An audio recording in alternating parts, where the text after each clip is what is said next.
Hello，歡迎收睇 Henny 嘅地產頻道。我哋今日咧要去睇大件嘢，嗱，已經入咗嚟雅居樂嘅名門別墅區啦。人人都話今年嘅地產行情唔好啦，但係幾百萬嘅別墅真係出一套買一套。今日呢一套咧，聽講裝修都使到成100萬嘅豪裝，而且已經安裝好品牌嘅電梯啦，全屋品牌家私電器，完全可以拎包入住嘅，全新精裝冇住過嘅。咁究竟有冇講嘅咁好呢？事不宜遲，我哋即時入去睇睇。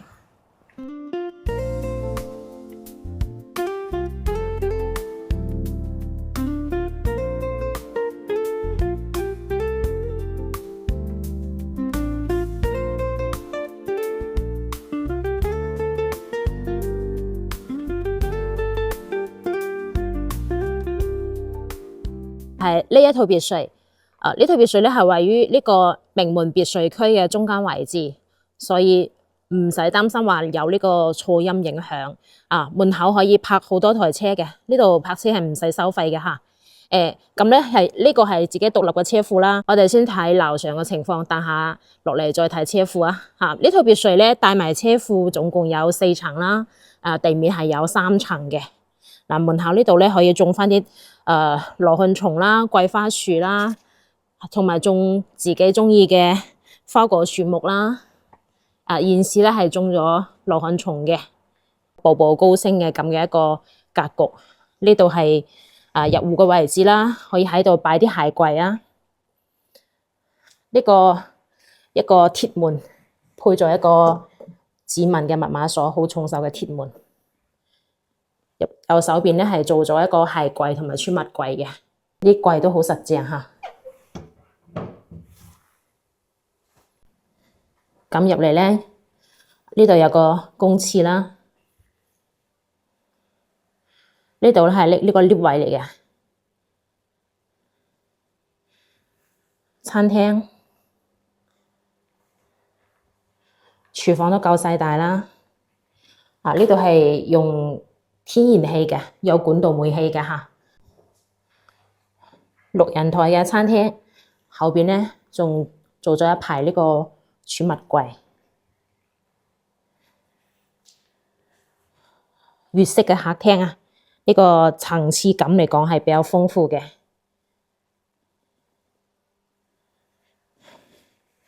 嵌入式嘅一個大電視啦，70幾寸吧呢個電視。然之後你喺客廳係將呢個陽台係推咗出去，就感覺到客廳咧就空間會大好多咯。呢個客廳嘅空間開間嘅話，大概都有5米幾咁樣啦。咁呢個花園咧，其實係佢自己業主咧後期係拓展出嚟嘅。本身呢個花園係一個下沉式嘅花園，而家係抬咗上嚟啦。花園就唔係好大啦，嗬。呢個係屬於中間位嘅一個別墅嚟嘅。對面呢啲咧係原始嘅格局。所以佢而家將花園提高咗上嚟咧，咁就好睇好多啦。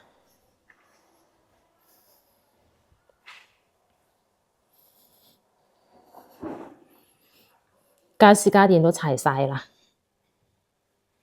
比示範單位仲靚啊！所見即所得。我哋上2樓去睇下。我哋到咗2樓啦。2樓咧就係2間客房啦，而且每間客房都係一個套房嚟嘅，有埋好闊落嘅一個洗手間。呢度有電視櫃啦、衣櫃啦，都做好晒啦。呢個床嘅話有1.8米床，然之後呢間房咧就帶埋個陽台。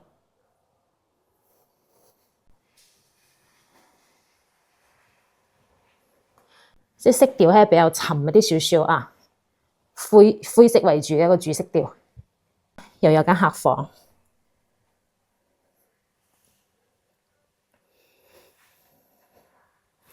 洗手間喺呢一邊。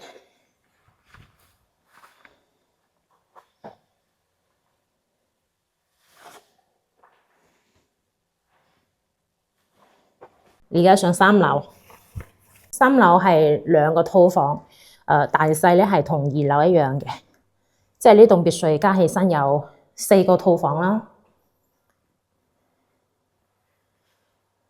呢間房亦都係帶埋陽台。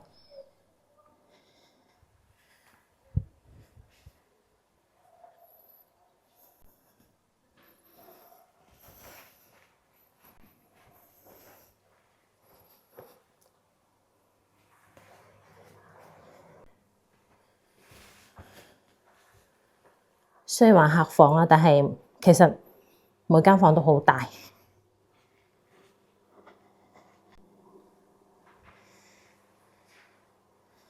呢個咧就係車庫啦。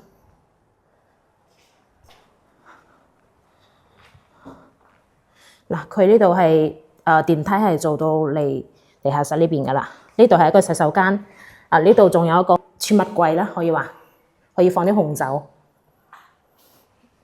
呢度仲有個會客廳，可以做一個家庭影院啦、KTV 室喺度嘅。嗱，咁出嚟咧，其實呢個位置咧係屬於一個拓展嘅空間嚟嘅。原始嘅格局唔係咁樣，但係而家做咗出嚟咧就好大咯。呢個位置可以，如果屋企有 BB 仔嘅話，可以俾佢哋喺呢度做下啲活動。呢度採光井咧係通到1樓嗰度嘅，所以呢邊嘅一個地下室嘅採光同埋通風係非常之好嘅。好啦，別墅嘅情況咧已經介紹完啦，大家先可以估一下呢一套別墅而家係咩價位。假如你係要求高品質啦，又要地段好，又要配套成熟，呢套別墅咧應該係你嘅選擇之內而且翻珠海係非常之方便嘅。但係咧，你喺揀佢嘅同時咧，佢亦都喺度揀緊你喎。而家業主報價係428萬，有冇超到你預算啊？